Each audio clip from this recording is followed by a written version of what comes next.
Hello and welcome back to my Pokemon Horizons review series. Today we are reviewing episode 20. Let's get started and I hope you enjoy.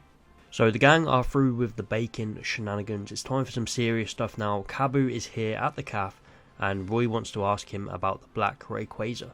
But Kabu goes on his daily run, so it's pretty hard to catch up with him once he gets going.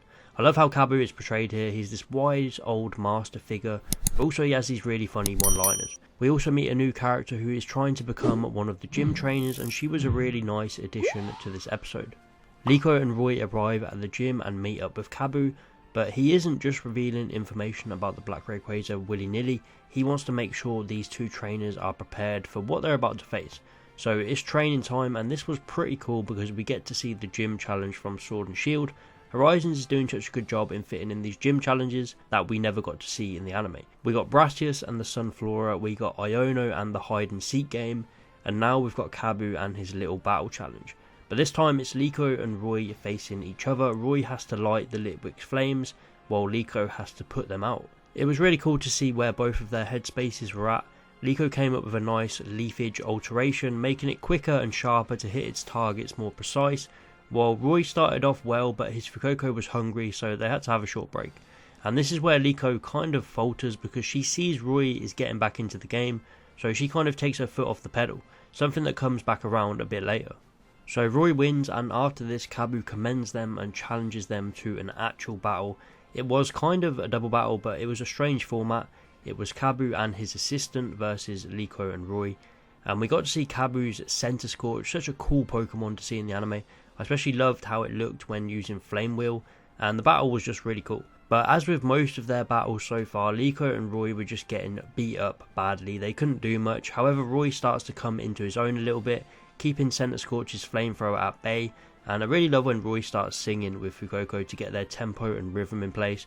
It makes for such a fun moment. But as Roy is shining again, I was slightly worried about Liko. She wasn't really getting much shine, and since we literally just had the whole Watchel stuff, it was about time Liko got something. And thankfully Kabu picked up on this as well, and he decides that she should go and have a one-on-one battle with the gym assistant.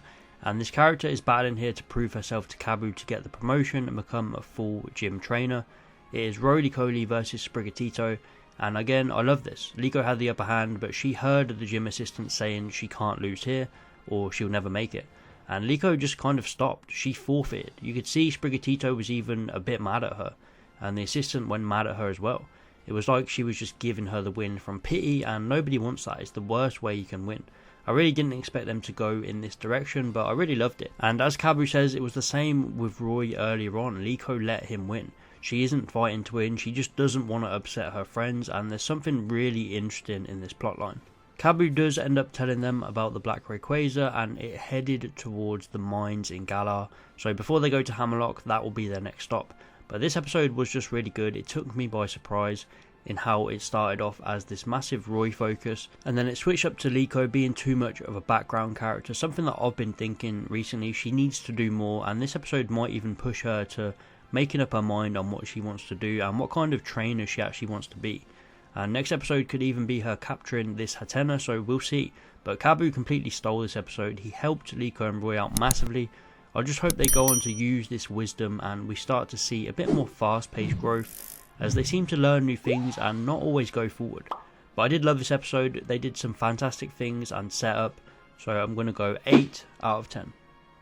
Let me know your thoughts. What is your rating? Please like and subscribe if you enjoyed, and I'll see you next time.